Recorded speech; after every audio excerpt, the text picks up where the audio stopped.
Pero ito hindi masyado pahit siya. Medyo matigas na yung gilid eh. Baka dadali niya sa Manila.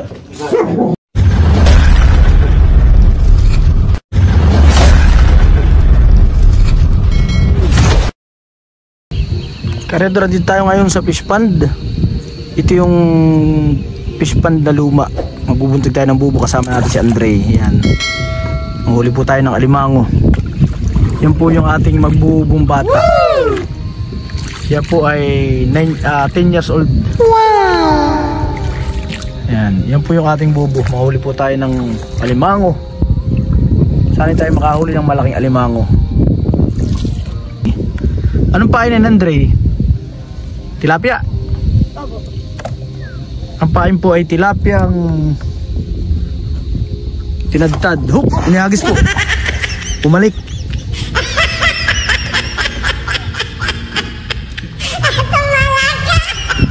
Yan po yung bubo.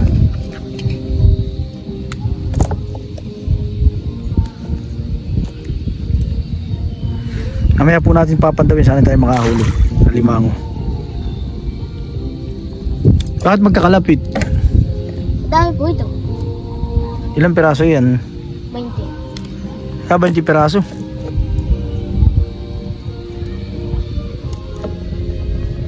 Aabot kaya doon na? Saan? Doon sa banda ron?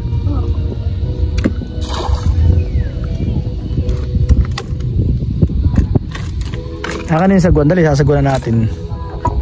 Para tayo matras-atras. Yan.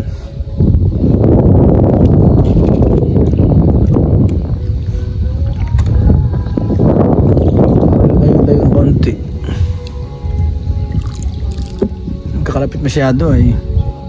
Op. Yun. Nihagis lang po yung ating bubo.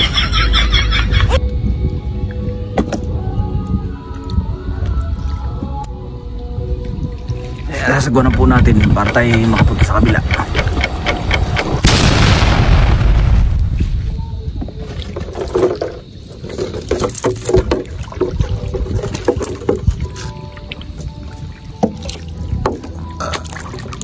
Ah.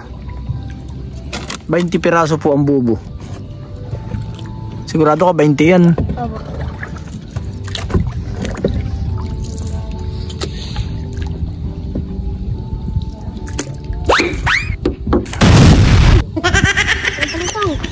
Ha?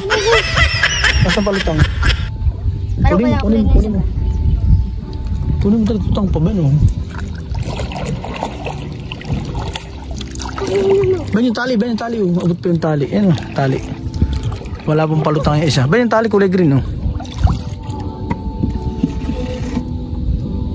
Nasaan palutang? Ano? Naibon. Ay, yung palutang na yun. Yung buti. Natanggalan po ng palutang.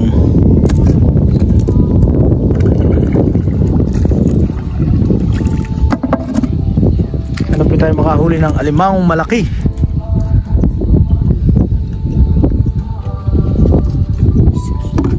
Mamaya po natin gabi papantawin.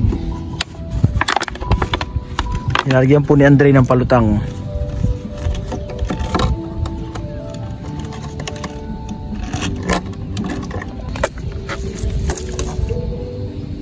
Pangilan ni Andre? Hindi ko bilang. Ano yung binilang?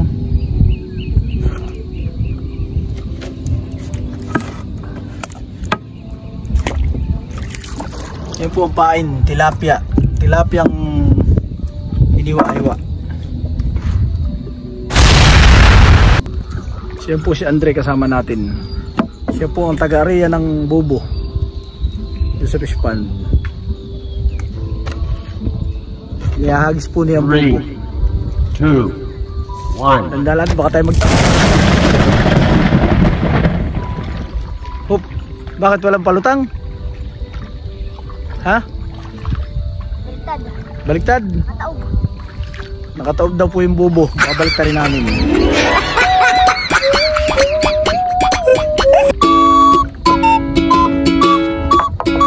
So ito po yung aming sinasakyan. Walang katig. Walang pakaway. Walang paltik. Kaunting pagkakamali kami po yung maglalangoy ng Andre.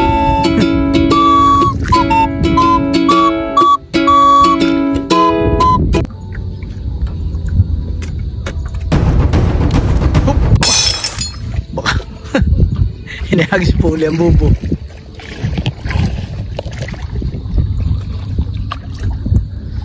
Yan po ay batang sanay na sa pag-aalaga ng fish pond sa panghuhuli ng alimango gamit po ang bubo.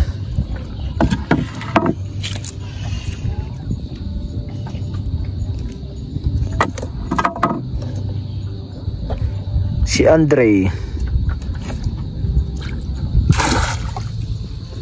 yun po yung bubo.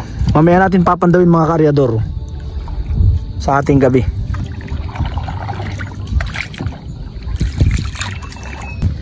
Dadalawa na po yung ating bubo, ibubuntog. Yan po, nilalak na ni Andre yung bubo. Yan yung po paglalak ng bubo. Yan, meron po siyang lock. Yan, ganyan po yan. Dito po napasok sa ilalim. Sino nagpain na yan? Kayo ng papa? Ayan, pakita natin Andre yung paano paglalak. Ganyan po paglalak ng bubo. Yan, may clip po siya para hindi mabuksan ng alimango.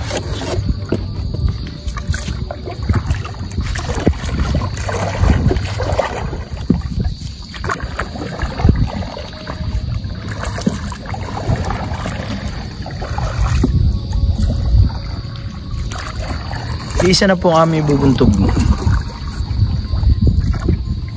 Mamaya namin pupuntahan.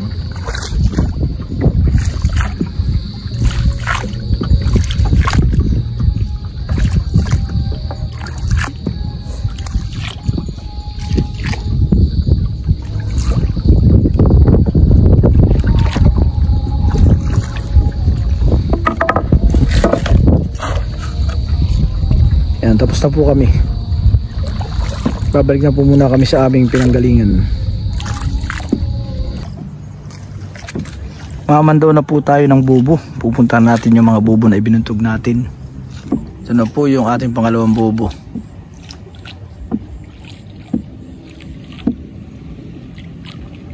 Although hindi magandang pagkakalagay. Ay, meron gasag. Meron po isang alimango. May maliit na alimango. Yan. Sige, dali natin. Isa pong maliit na alimango yan, maliit. Ha? Ha? Meron yan, wala? Ay, di po naman ito. Wala. Mababaw na pala yan eh. Lutang na eh.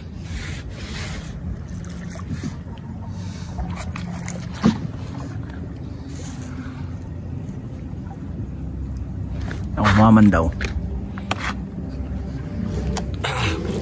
Oop, nasa kasaan mo na? Masisira. Meron ba nga? Yun, may isa pong alimango. Dalawa, malaki-laki. Ay!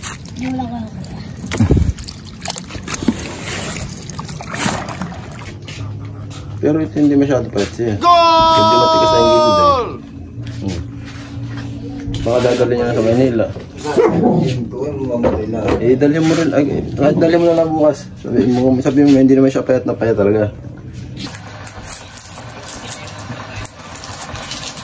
Hindi naman namin ito pinakamakalimango sa atin. Hindi na mo tusan nila eh. Hindi na ito sa palengke na gano'n mo.